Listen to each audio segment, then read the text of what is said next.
Salut à tous, c'est Benki et Joël de Gamenki. Alors aujourd'hui, on tient à remercier d'abord Léandre Proust pour son envoi du jeu de cartes, donc Clash of Deck, donc qui va sortir sur Kickstarter le 11 février. On va vous expliquer un petit peu comment commencer. Donc d'abord un remerciement à Léandre Proust pour ça. Donc Clash of Deck existe actuellement sur Philibert. C'est un JCE économique qui vaut 3 €, notamment sur Philibert. Je ne crois pas qu'il est distribué ailleurs. La particularité, c'est qu'il y a des cartes et qu'il faut les découper. Voilà. Alors les cartes qu'on vous montre, ça c'est les cartes du prototype qui nous a été adressé pour qu'on vous présente en avant-première le jeu qui va sortir le 11 février. La différence, c'est qu'il y a 2 pouvoirs notamment de plus que sur le jeu actuel. On va vous expliquer les pouvoirs donc actuels et ceux qui vont venir.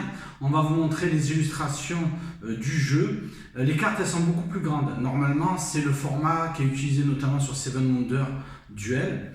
Et là, sur la version de luxe de Clash of Deck qui va sortir le 11 février, ça va être un format de carte standard de JCE. La particularité sur ce kit là, c'est qu'il va avoir une boîte cartonnée forcément. Il va avoir toutes les extensions. Donc à ce jour il y a eu 7 extensions qui ont été faites, donc il va avoir les 7 extensions dans la boîte de luxe. Et ensuite il va avoir notamment des tapis comme ça pour positionner les cartes, et puis de nouvelles illustrations. Voilà.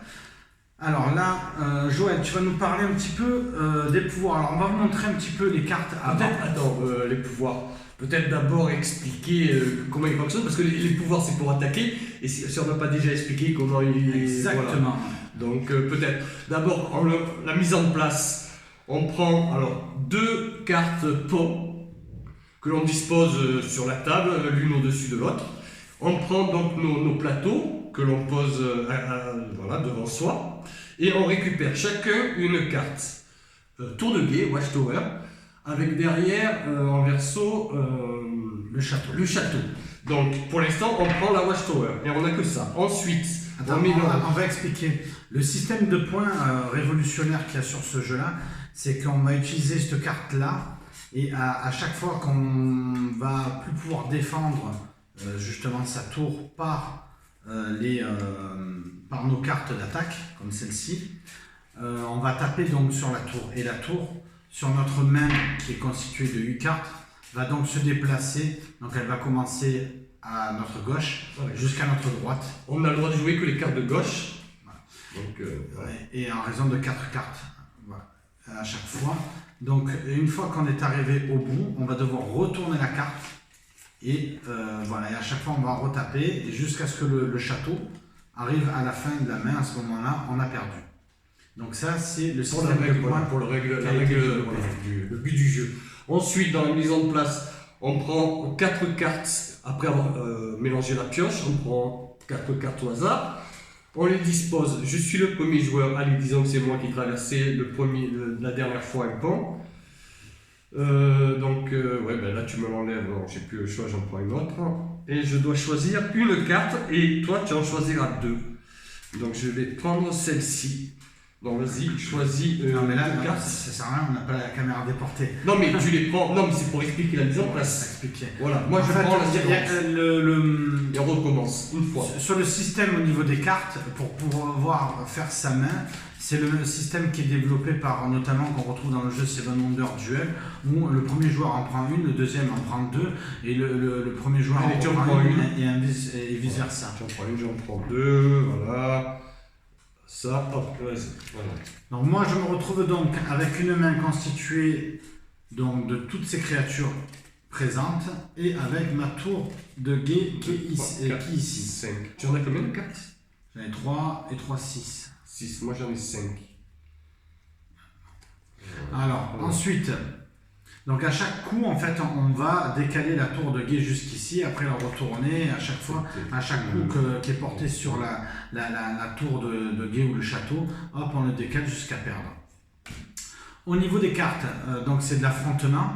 Donc à chaque fois qu'on a une carte, on l'utilise ici sur son tableau. Admettons, elle est en haut à droite. On va l'utiliser, on va taper la carte opposée de l'autre joueur.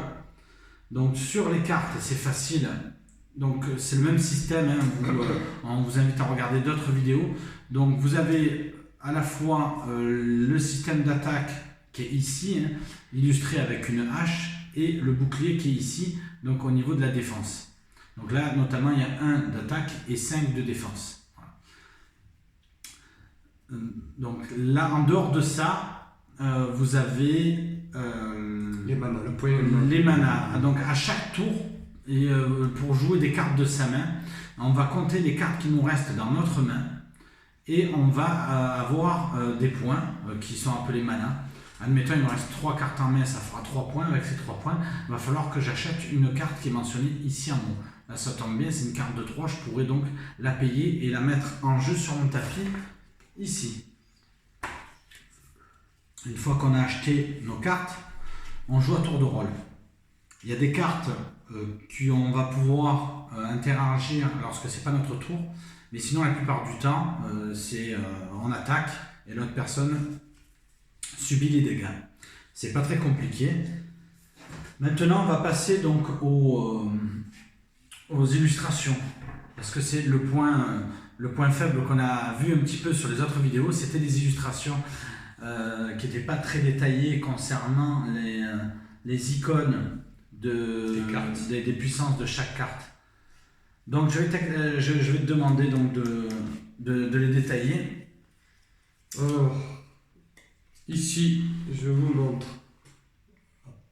J'espère que vous voyez bien.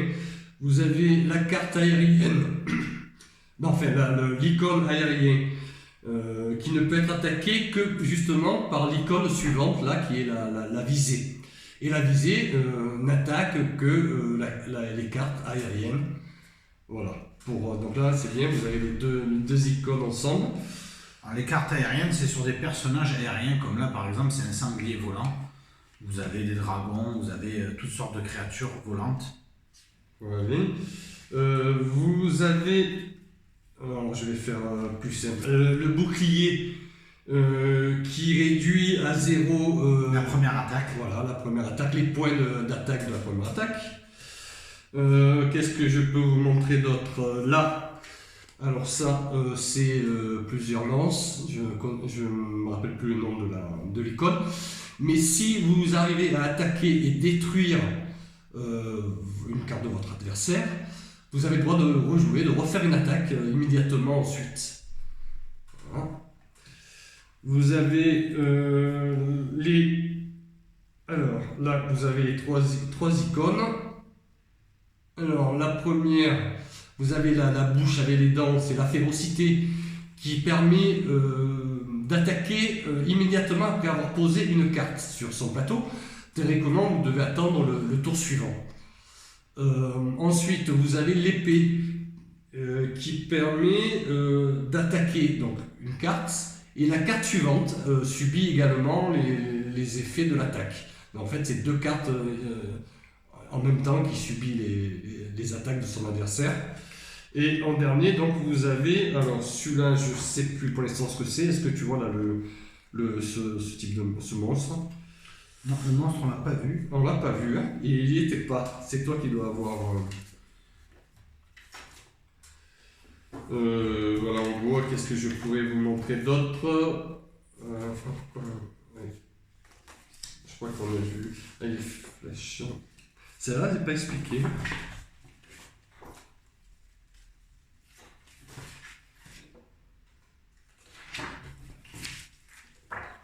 Alors, oui, elle est là.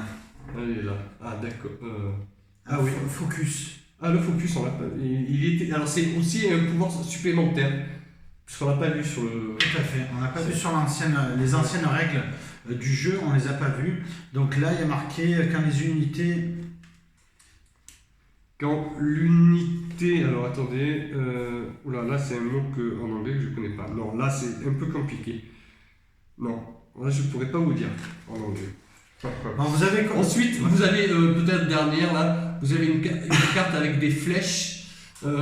c'est une carte qui vous permet de récupérer les pouvoirs pour que lorsque vous attaquez de vos cartes adjacentes de droite et de gauche.